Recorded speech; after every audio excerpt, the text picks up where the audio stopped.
레위기 1장 6절에서 9절까지 다 같이 시작.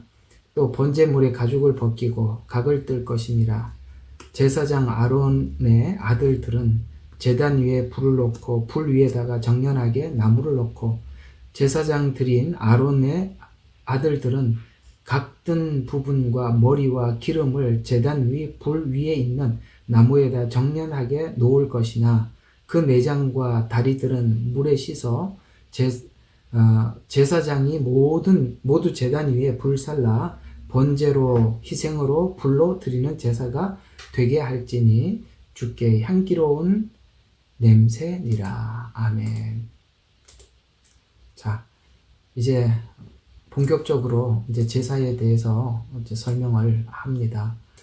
물론 저번에도 뭐 본격적이 아닌 건 아니지만 저번 주에는 그 제사를 드리는 형식에 대한 설명을 했다면, 오늘부터는 이제 하나하나 이제 제사의 내용으로 들어가서 이제 번제부터 시작을 하겠습니다. 대표적으로 우리가 제사 그러면은 다른 어떤 제사보다 번제를 생각하게 되죠. 그래서 오늘 이 번제가 무엇인지 한번 생각해 보도록 하겠습니다. 자, 일단은 우리가 왜 제사를 이렇게 자세히 좀 알아야 되고 제사에 대한 이해가 필요하냐면, 성경은 우리가 지금 믿음을 가지고 있잖아요. 하나님을 향한 믿음을 가지고 있는데, 이 믿음이라는 말 앞에 항상 은혜의 믿음이라는 이 은혜라는 말이 붙어 있어요. 그러니까 죄인이라는 걸 알려면 율법이 필요하고, 은혜라는 걸 알려면 제사를 알아야 은혜를 아는 거예요. 그러니까 은혜라는 말 자체는 굉장히 폭넓고 광범위해서 어쩌면 우리가 평생 듣는 설교가 은혜라는 이야기를 듣는 거거든요. 그만큼 은혜는 너무 크고 넓고 그렇죠. 그래서 내 주 하나님 넓고 큰 은혜는 저 바다보다 깊다. 그죠? 하늘을 두루마리 삼고 바다를 몽물 삼아도 하나님의 사랑을 다 기록할 수 없다. 누군가가 이 은혜에 대한 표현을 참 잘한 것 같아요. 결국은 이 은혜가 우리를 자발적인 사람으로 막 바꿔놓는 거거든요. 그 신학적으로 표현하자면 자유의지의 변화. 이게 제가 굉장히 많이 강조하는 거예요. 그래서 우리가 이제 성경 안에서 하나님 주신 믿음, 은혜, 이런 가장 중요한 단어를 우리가 정확히 이해를 하느냐 못하느냐에 따라서 우리 신앙생활이 외형적이고 형식적이 될 수도 있고, 정말 하나님 앞에 감사한, 그러니까 은혜는 감사를 동반하니까 감사와 자발적이 될 수 있는데, 설교자가 성경을 어떻게 이해하느냐에 따라서 율법적으로 사람들에게 강요해서 가르칠 수도 있고, 은혜를 가르치기 위해서 자발적으로 할 수도 있어요. 근데 저는 이제 지난날 신학교 학장을 했습니다. 학교는 교회하고 좀 달라요. 학교는 이제 졸업을 하면 가서 사역을 해야 되고, 기본적으로 어떤 마음의 준비가 돼 있는 사람들이 와 있으니까 은혜를 가르치기보다는 어떤 규칙과 규범과 이런 걸 가르칩니다. 그러다 보니까 좀 오늘 성경대로 표현하자면 율법과 은혜라는 이 두 관점 속에서 그쪽은 좀 율법적인 성향이 강할 수밖에 없죠. 왜냐면은 빨리 이제 훈련시켜서 이제 현장에 보내야 되니까. 근데 교회는 좀 그렇지는 않아요. 교회는 아직 복음에 대한 이해가 필요하고, 여러분들이 하나님을 향한 믿음이 은혜의 믿음으로 정착하기 위해서는 이제 목회자가 여러 가지 고전을 치러야 합니다. 어떤 고전을 치러야 되냐면, 성도들이 안 되고 서투는 걸 보고 할 수 있으면 지적을 멈추고 이해를 시키는 쪽으로 가야 합니다. 그러니까 딱 지적하면 빨리 교정은 되지요. 그러면 이런 문제가 생겨요. 지적을 해서 교정을 하고 나면 어떤 문제가 생기느냐면은, 그때부터 그러니까 사람 눈치를 보기 시작해요. 그러니까 눈치를 딱 보는 순간부터 우리 신앙은 가식이 자연스럽게 타고 들어오는 겁니다. 그래서 안 되는 걸 보고 기다리는 것도 쉽지 않아요. 안 되는 걸 보고 기다려주는 것도 쉽지는 않는데, 그걸 하지 않으면 성도들의 신앙이 매우 종교적이고 형식적이 되잖아요. 그걸 기다려줄 수 있어야 되고, 목사만 그걸 기다려줘야 되느냐? 성도들도 그걸 알고 아직 못하는 성도들에 대해서 그 못하고 넘어지는 걸 받아주고 기다려줄 줄 알아야 돼요. 가서 딱 가르쳐 바로 세우는 게 급한 게 아니죠. 물론 이제 딱 틀렸을 때 바로 가서 지적을 해줘야 될 신앙적 나이가 있어요. 그때는 가서 해줘도 좋습니다. 그러나 그 신앙적 나이가 그렇게 되지 않았을 때는 기다릴 수 있어야 됩니다. 넘어지는 것을 우리는 가서 딱 붙잡아 줘 버리면 애가 못 걷잖아, 그죠? 붙잡아 주면 못 걷잖아요. 그러니까 넘어지도록 두고 차라리 손으로 가서 붙잡아 주지 말고 파스를 준비해 놓고 넘어지면 발라줘야 합니다. 그래야 스스로 서고 걷는 법을 배우는 거잖아요.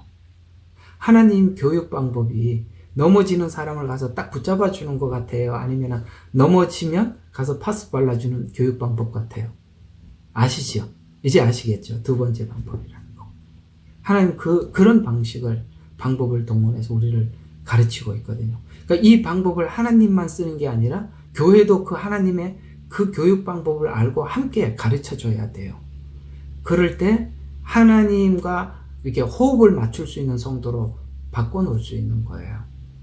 그게 이제 우리에게는 그 성도들을 기다려주는 인내가 필요하고, 그 다음에 섬김이 필요하고, 내 마음에 안 드는 사람을 우리가 꼭 참고 기다려줄 줄 알 때, 그 기다리는 자는 기다리는 것 때문에 신앙이 성숙해가고, 또 그렇게 기다림을 받고 성숙한 사람들은 기다림을 받고 성숙한 것으로 또 다음 사람을 가르칠 때도 그런 방식으로 가르치죠. 그래서 교회가 이런 거, 제가 보는 교회는 그래요.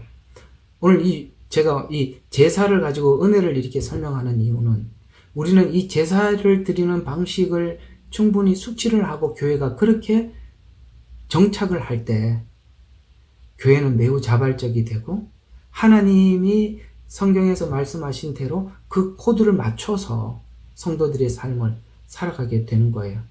그래서 거기서 가장 중요한 역할을 하는 건, 물론 여러분 교회 안에서 제일 중요한 역할을 하는 사람이 목사 맞지요. 목사가 성도들한테 계속 문제가 있으면 지적을 해버리면, 장로도 집사들을 지적하면서 가르치고, 집사들도 성도들을 지적하며 가르치면, 여러분 그 앞에서는 잘할지 몰라도 마음 자체가 바뀌지 않는 사람이 잘하면 그건 제일 꼴불견인 겁니다. 마음이 바뀌지 않는 사람이 잘하면 그것처럼 외식주의자를 만들어내는 게 없어요. 그래서 우리가 참아줄 줄도 알고 기다려줄 줄도 알고 또 그리스도의 마음을 가지고 볼 수, 그래야 은혜의 믿음이 자발적으로 정착합니다. 이 제사를 하는 내내 예수님께서 십자가에서 우리에게 하셨던 그 방식을 여러분들이 잘 습득하시고, 교회가 그런 기준 속에서 운영되고 그렇게 자라갈 때 그야말로 하나님이 원하는 교회가 되어가는 것이죠. 우리는 자꾸 이런 이야기를 해요. 교회는 세상의 빛이고 소금이라고 했는데, 교회가 빛의 역할을 못하고 소금의 역할을 못해서 이 모양이다. 그 말하는 사람이 제일 얄미워요. 그 얘기할 게 뭐 있어요? 자기만 하면 되지. 왜 남 얘기 왜 해? 자기가 그래 하면서 살면 되지. 왜 남 이야기 하냐고. 그리고 빛과 소금은요, 공통점이 있어요. 둘 다. 자발적이라는 거예요. 스스로 타서 빛을 내는 거예요. 자기가 녹아서 짜게 하는 것이지, 뭘 남 이야기해요. 자기가 녹고 자기가 타면 되지. 이상한 사람들이 많아, 아주. 주변에도. 그런 얘기 하기 없기? 알았죠? 자, 이제 번제를 한번 보도록 하겠습니다. 오늘 이 레위기 1장에는 번제부터 등장을 하는데요. 번제란, 죽어서 드린다, 이런 의미를 가지고 있어요. 살아서 드리는 게 아니라 죽어서 드리는 거예요. 그러니까 번제가 되려면 죽어야 돼. 그래야 하나님께 드릴 수가 있어요. 또 자원하는 제물로서 산채로 드린다는 의미를 가지고 있다. 뭐 의미를 다 담고 있죠. 죽어야 한다. 그 다음에 자원해서 살아있지만 드리는 것이다. 그걸 이제 로마서 13장 1절인가? 내가 12장 1절인가요? 그러니까 산 제사로 하나님께 드리라. 이것이 하나님께 드릴 영적 예배니라. 아주 짤막하게 잘 설명한 것입니다. 그 얘기예요. 죽어서 드린다. 그러면 레위기에서 나타난 여러 제사가 의미하는 것은 바로 레위기에서 이 제사들을 설명하고 있는 이유는 예수님께서 십자가에서 드린 제사가 어떤 의미인지 이해하고 그걸 이해한 자들이 예수님께서 십자가에서 자신을 드린 것과 같이 성도들도 하나님께 어떻게 나가야 하는지, 어떻게 우리 자신을 드려야 하는지. 그러니까 우리가 하나님 앞에 헌신하는 사람들, 우리 김진 형제님 기도한 것처럼 하나님 앞에 우리 자신을 드리려고 하고 있는데, 드리려고 하는 마음은 있는데 문제는 어떻게 드리는지 모르니까 드리는 방식이 자기식으로 드리는 거죠. 아셨죠? 자, 베드로가 신앙 고백을 하죠. 주는 그리스도의 살아계신 하나님의 아들입니다. 그러면 이 바요나 시모나 복되도다 이렇게 예수님께 칭찬까지 들었어요. 그러면 이제 칭찬까지 들었고 신앙 고백도 완벽하면 바로 교회 세우면 되잖아요. 근데 교회를 세우려면 뭐 해야 된대요? 예수님도 죽어야 되고 베드로도 죽어야 된다는 걸 베드로는 몰라. 이해가 가요? 우리는 하나님께 나를 드리고 싶어. 그런데 죽어서 드려야 되는 걸 모르면 산채로 자기를 드리는 거예요. 그건 하나님이 받으시는 제물이 아니죠. 그래서 예수님이 이 땅에 오셔서 그렇게 십자가를 지시면서 그 십자가 지는 과정 속에 예수님께서 직접 말로 내뱉지는 않았지만 그분이 살아갔던 삶의 그 걸음걸음 뒷모습들을 보면서 우리는 주님이 지금 우리를 향해서 어떤 생각을 하고 있는지 우리는 수많은 상상을 하게 되죠. 나아가서 이렇게 하나님께 우리를 드리는 거구나 라고 예수님이 하나님께 자신을 드리는 걸 보고 배우는 거예요. 다시 한번 이야기할게요. 신앙 고백을 하고 나가자, 싸우자, 이기자, 승리하자 이렇게 뛰어나가는 게 아니라 신앙 고백을 하고 죽어야 돼요. 신앙 고백하고 죽지 않고 뛰어나간 사람들 때문에 지금 교회가 문제가 많은 거예요.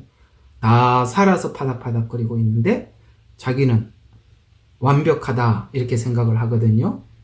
그게 그야말로 교회를 어지럽게 하는 것입니다. 그래서 어떻게 나가야 하는지, 어떻게 살아야 하는지를 설명해 주는 게 제사인데, 자, 그러면 재밌어요. 이게 참 재밌어요. 구원받기 위해 드려지는 제사와 구원받은 자들의 제사의 순서가 서로 완전히 반대 역순이라는 게 이게 참 신기해요. 그러니까 쉽게 말해서 이런 거죠. 죄인이 구원받기 위한 순서, 거듭나기 위해 죄 문제부터 해결하고 그 다음에 자기를 드리는 거예요. 아까 말했죠. 신앙 고백하고 교회를 세우는 게 아니라 신앙 고백하고 속죄제, 속건제를 드리고 이렇게 가야 되는데 이게 이런 이해가 없으니까 뭘 하냐면 번제, 소제, 화목제, 속건제, 속죄제, 석제 반대로 가는 거예요. 이거 설명해보면 나중에 이제 이해가 가요. 이게 죄인으로서 구원받기 위해서 드리는 순서는 자기가 죽는 게 먼저거든요. 그러니까 예수님께서 나를 위해서 죽으셨고 또 나도 주님 앞에 죽어서 나를 드리는 이 순서가 되어야 되는데 요 순서가 원래 성경적인 순서인데 요걸 모르면 자연적으로 인간이 어떻게 돼? 자기 자신을 번제로, 소제로, 화목제로 이렇게 역으로 간다 이 말이에요. 그러니까 내가 살아있는 채로 드리면 하나님이 받으신다고 생각하는 거예요.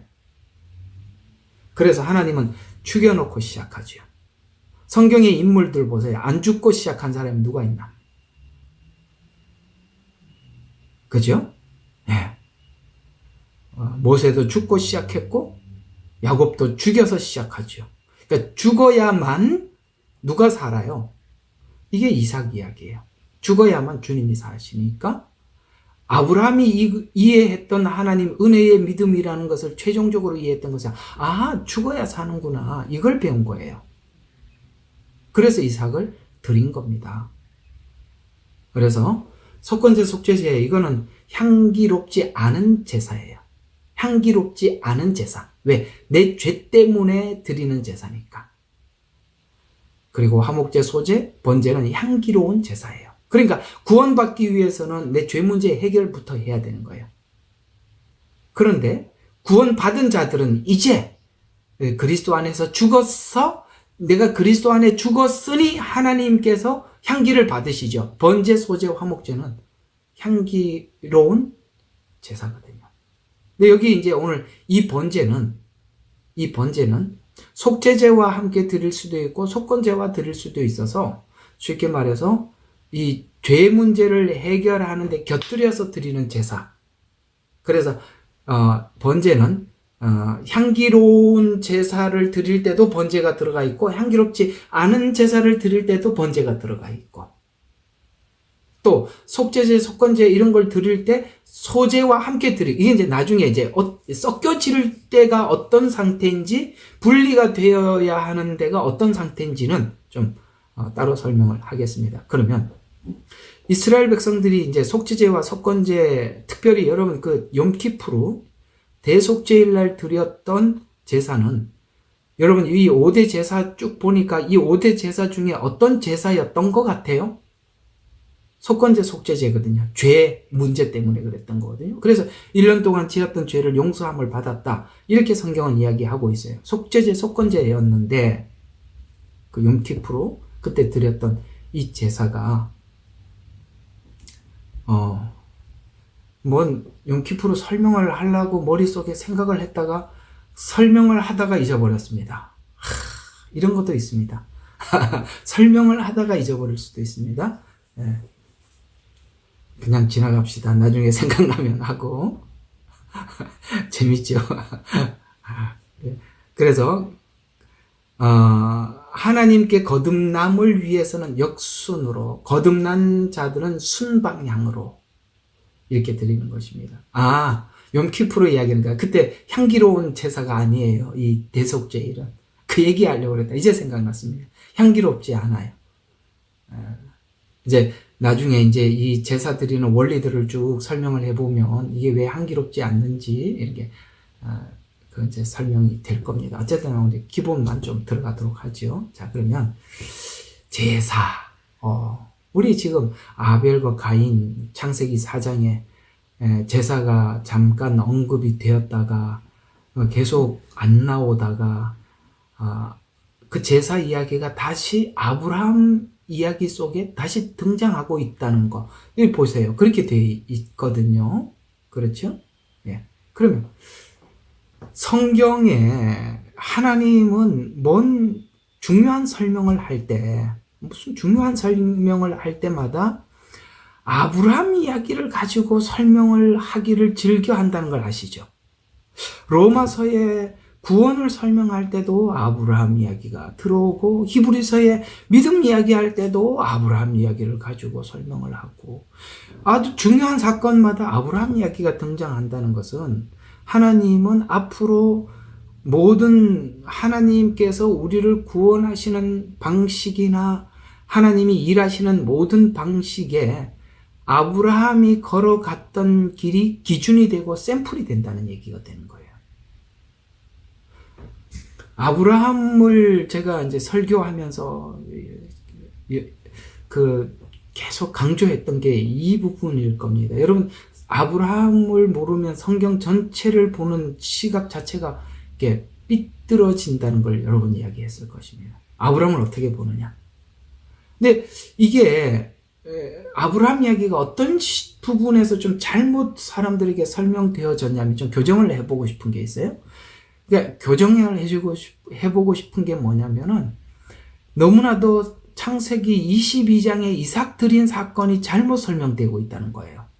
그리고 그걸 사람들에게 자꾸 설명해요. 그래서 이걸 어떤 식으로 설명들을 많이 하냐면 여러분의 이삭은 무엇입니까? 그 이삭을 하나님께 드리십시오. 무슨 사람들 걸 자꾸 하나님 앞에 드리라고만 이야기를 하는데 이건 전혀 이 이삭 이야기하고 관련이 없는 건데, 예? 아브라함은 이런 믿음을 가졌습니다. 참 제가 설교 중에 제일 정말 싫어하는 설교가 뭐냐면 아무개는 이렇게 했습니다. 아브라함은 이렇게 했습니다. 여러분들도 그렇게 하세요. 나 이 설교가 정말 듣기 싫더라고요. 왜냐하면 뭘 설명은 안 해주고, 그죠? 뭘 설명은 안 해주고, 요번 주일날 찬송가 부르는 가사 속에 이런 찬송가 가사 기억하신지 듣기도 하며 생각하니 참 이치시로다. 너무 중요한 이야기예요.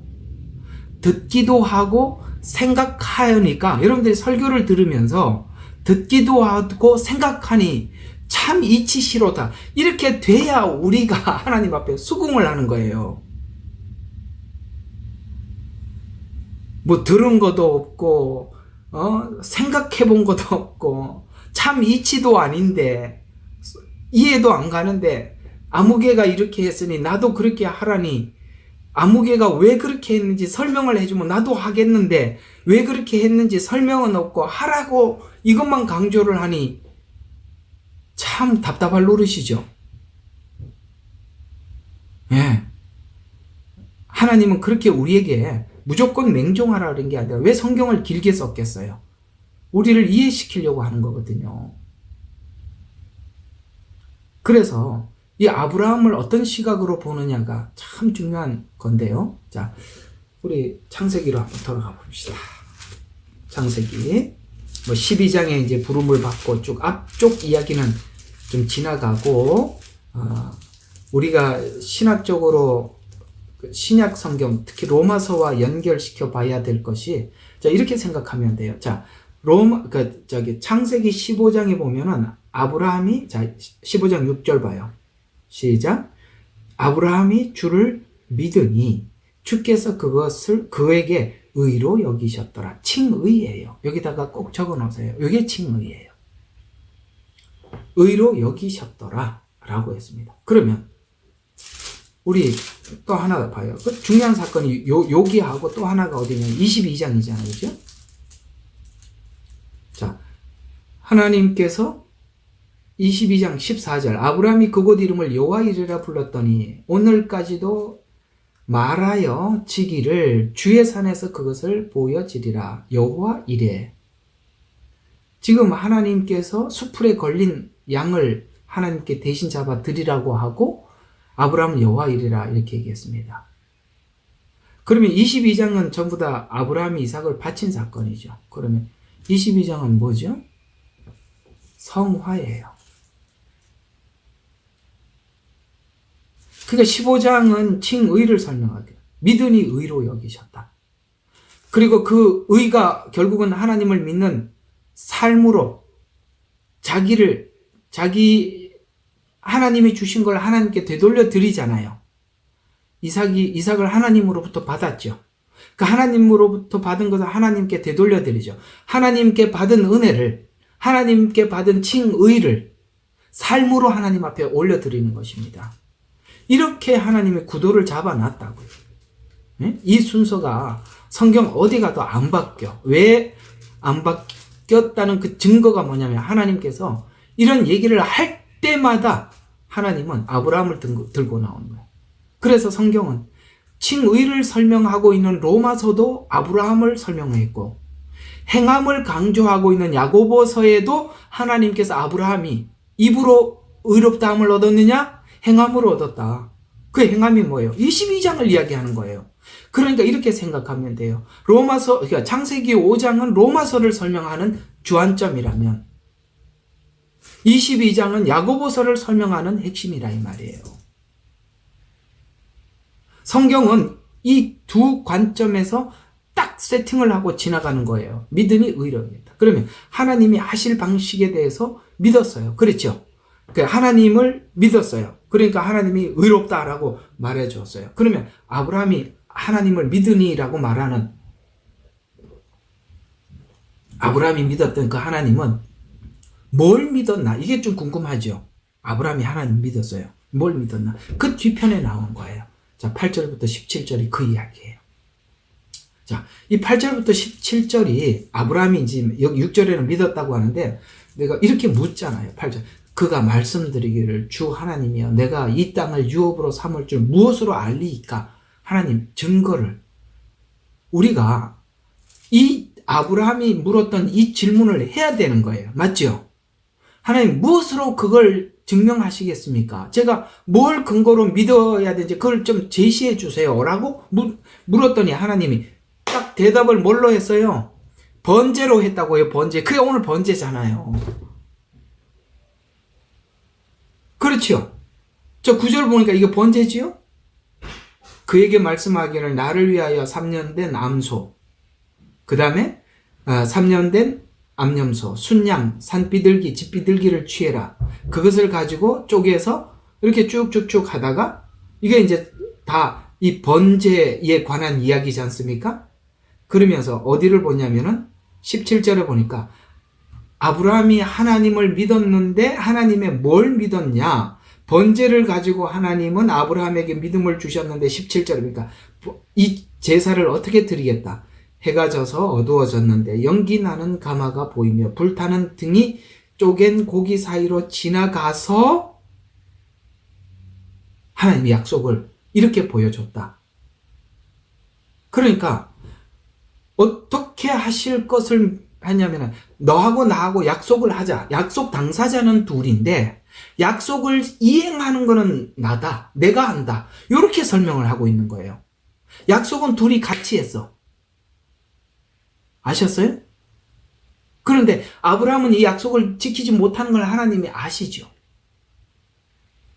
그래서 아브라함이 지키지 못한 약속을 하나님이 대신 오늘 홀로 지나가시면서 이 약속을 지키겠다는 거예요. 왜냐하면 이 약속을 지키지 못하면 둘 중에 하나는 죽어야 되는데 아브라함이 죽어야 되는데 대신해서 오늘 여기 산비둘기, 집비둘기, 암소, 암양 아시겠죠? 대신 죽은 것처럼 오늘 여기 보니까 요 짐승이 다시 22장에 등장하죠.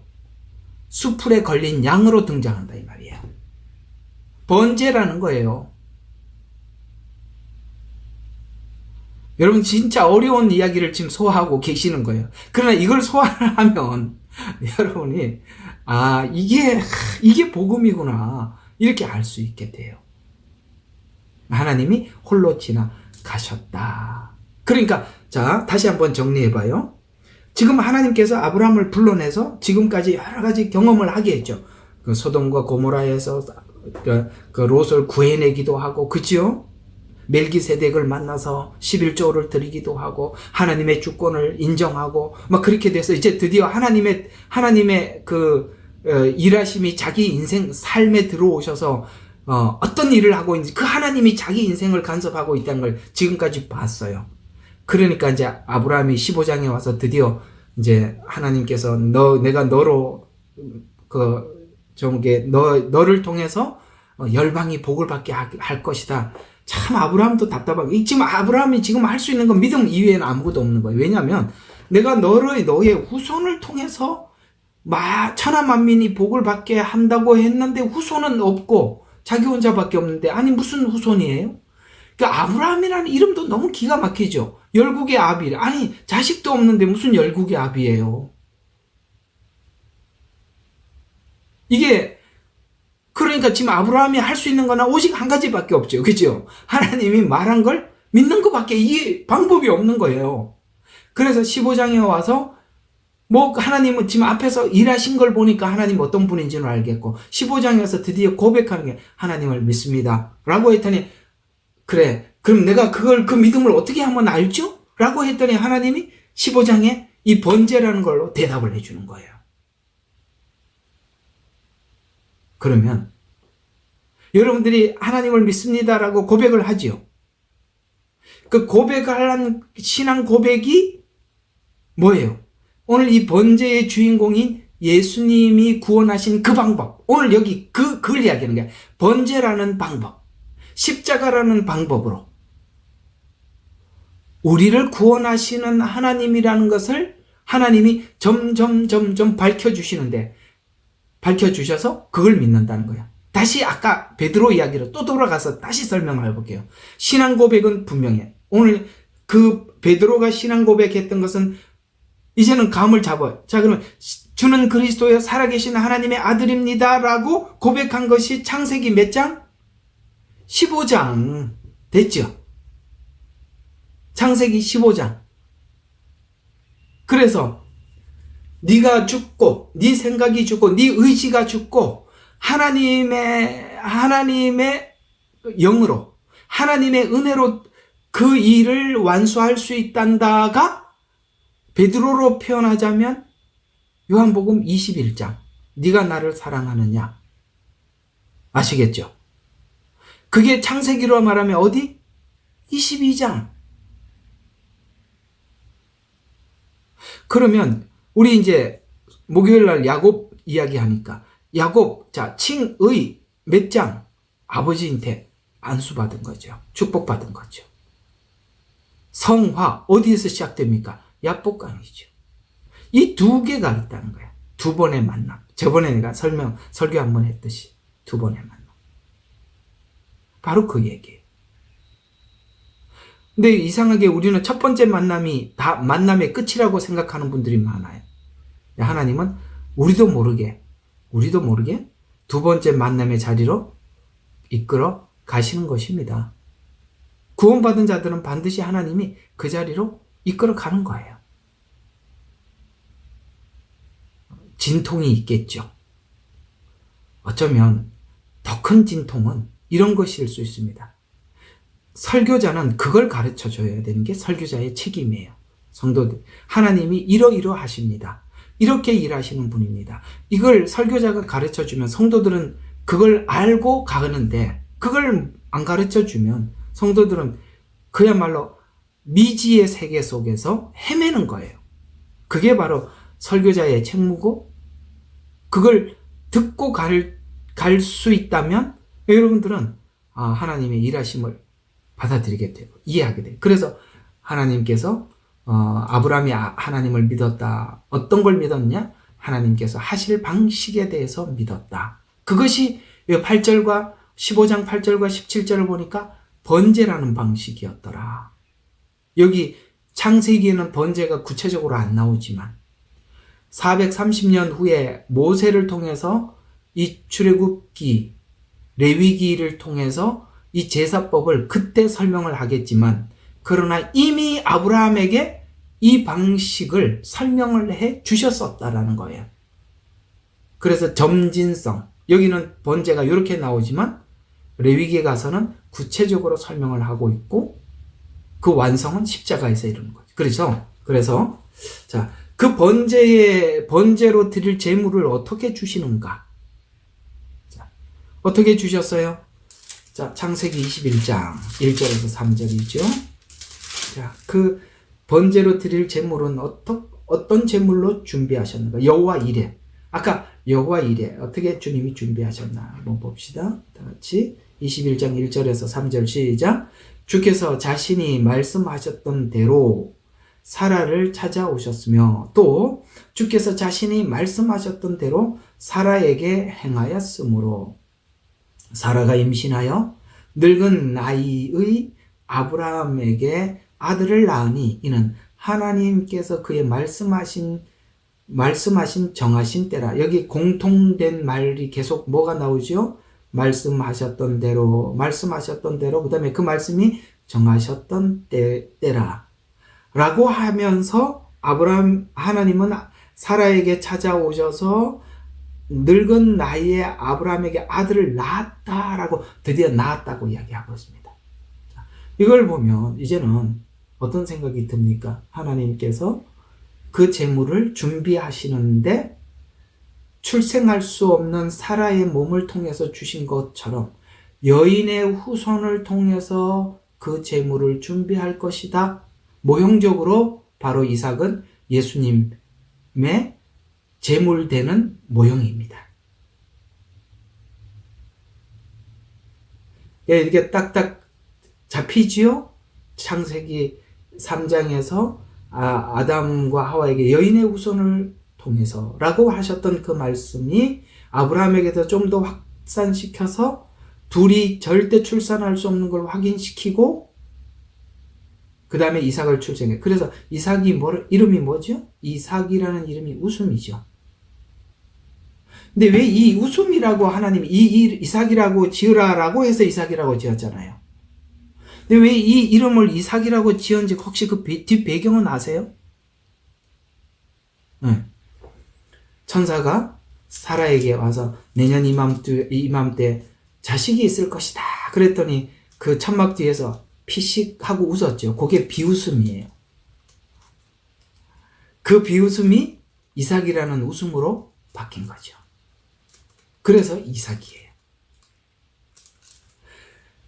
그래서 3절에 보니까 이삭을 이삭이라고 불렀더라 라고 하면서 자, 또 아브라함이 하나님께서 자기에게 명하신 대로 그의 아들 이삭이 난 지 8일 만에 할례를 주었다. 그러면서 그의 아들 이삭이 그에게 태어났을 때 아브라함이 100세였더라 라고 성경은 정확하게 기록을 하고 있습니다. 그러면 이제 오늘 여기 준비는 안 됐지만 먼저 태어난 게 누구예요?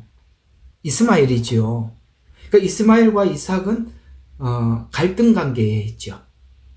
조롱하죠.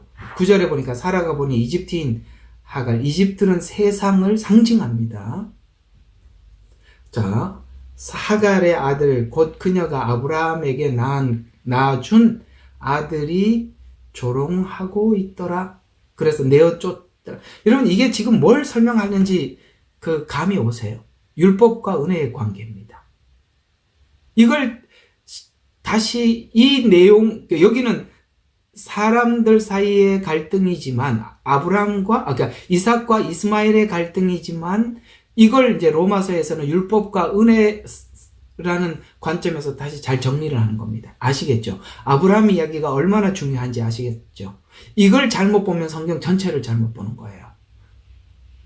또 하나 이삭을 드리듯이 여러분 드리세요. 이렇게 하면 정말 성도들의 신앙을 이상하게 만들어 놓고 맙니다.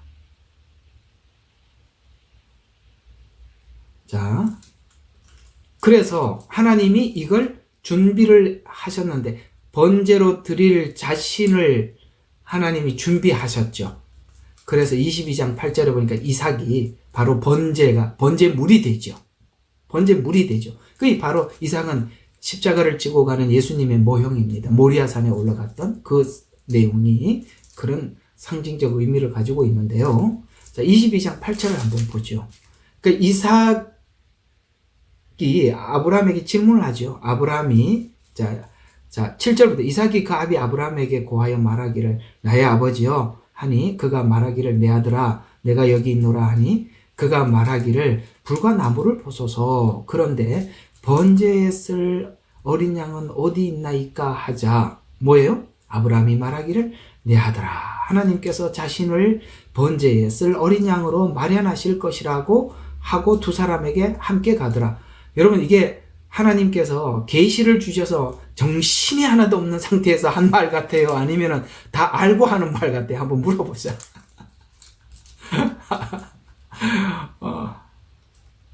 왜 그게 알고 하는 말이라는 증거가 되죠? 바로 그거예요. 내 아들아 하나님께서 자신을 번제에 쓸 어린 양을 마련하실 것이라. 이삭은 죽지 않을까라는 걸 아브라함이 알고 있지요. 왜요? 하나님은 이삭을 통해서 뭐 하시겠다고 그랬죠? 천하 만민의 복을 받는 그 열국의 씨앗으로 삼겠다고 약속을 하셨는데 번제로 죽이라고 했으면 번제로 드리고 나면 씨앗이 없어지잖아요. 그게 이제 갈라디아서 이야기예요. 하나님은 씨 하나로 씨들을 만들었다 이 말이에요. 아셨죠? 여기서는 대신 죽은 여기 이제 대리자가 나오죠. 여기 순양이 나오죠. 13절에.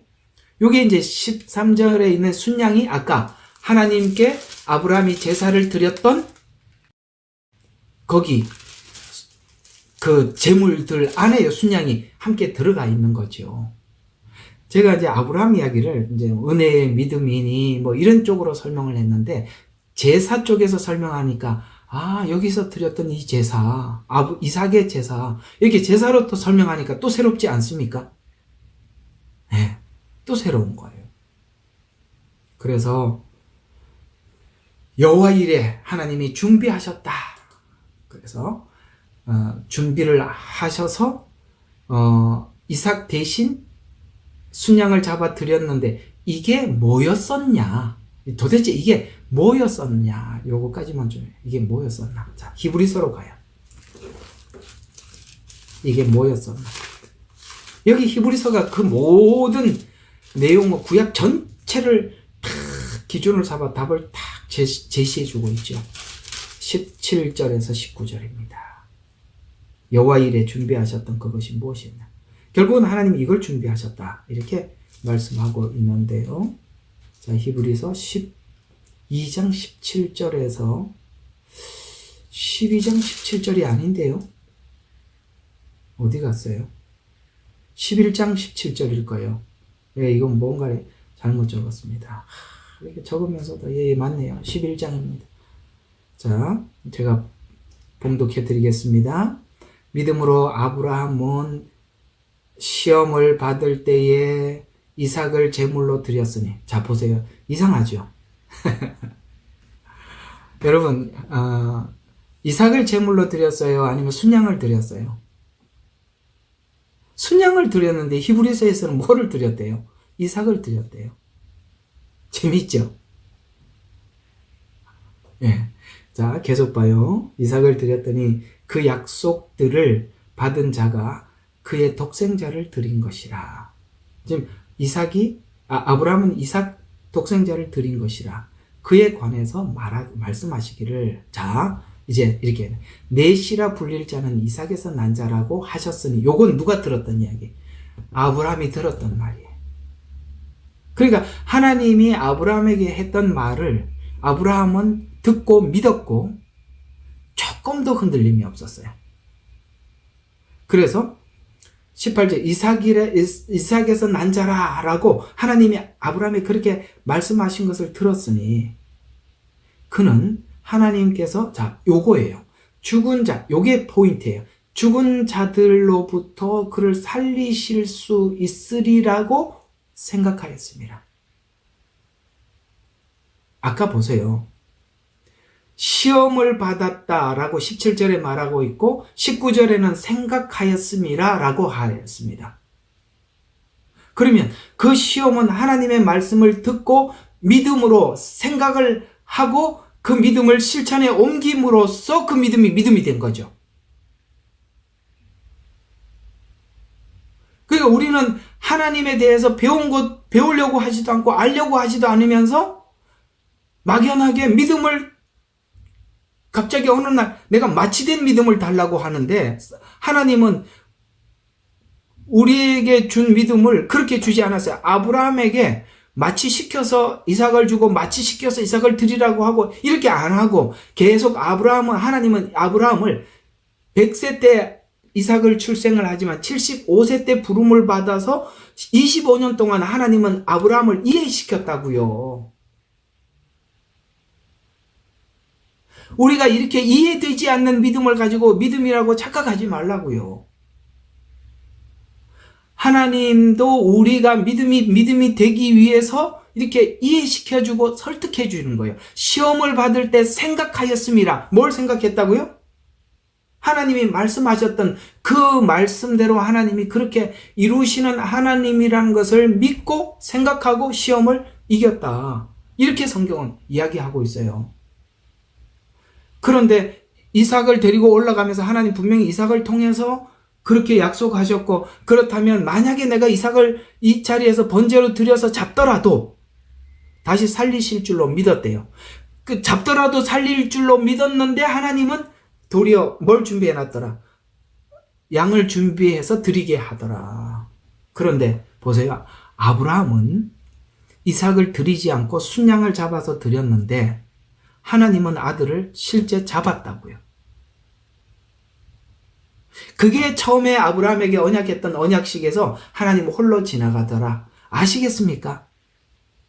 우리는 대신하고 있고 우리는 대신 드리고 하나님은 아들을 잡아서 대신 드린 걸로 하고 이게 복음이라 이 말이에요. 우리는 순양을 드리고 하나님은 자기를 직접 드리고 그래서 우리가 생긴 믿음이 뭐라고요? 죽은 자 가운데 다시 받은 것이라. 그러면 우리가 하나님이 원하는 신앙의 정점이 뭐예요? 죽어라 산다 번제 주제. 오늘 이렇게 딱 끝내겠습니다. 됐죠? 죽어라 산다. 그래서 기독교는 뭐하러 가자? 살로 가자. 살로 가기 위해서는 죽자. 이렇게 되는 거예요. 번제. 그래서 예수님 자기를 부인하고 자기 십자가를 지고 주님을 따르세요 라고 아무리 소리 질러도 안 돼요. 이렇게 설명을 해줘야 되는 거라 이 말이. 제 말이 그 말이에요. 예. 누가 몰라서 안 죽는 게 알기는 알겠는데 좀 더 정확해야 이거 지금 죽는 일이 보통 일이 아니잖아요. 예, 그 얘기입니다. 여러분 이 제사를 하는 내내 하나님께서 여러분 각자가 다 아실걸요? 뭐가 죽어야 하는지 뭘 죽이고 있는지 하나님 뭘 죽이고 있는 중일 거예요. 각자가. 그건 뭐 스스로 혼자 묻고 혼자 대답해 주세요. 아시겠죠? 여러분 각자 하나님 뭘 요구하는지 안다 모른다 알고 있죠? 예. 그래서 죽는 게 사는 길이다 라고 성경은 이야기를 하고 말씀하고 있으니 우리 잘 죽기를 바랍니다. 자, 잘 죽기를 기도합니다.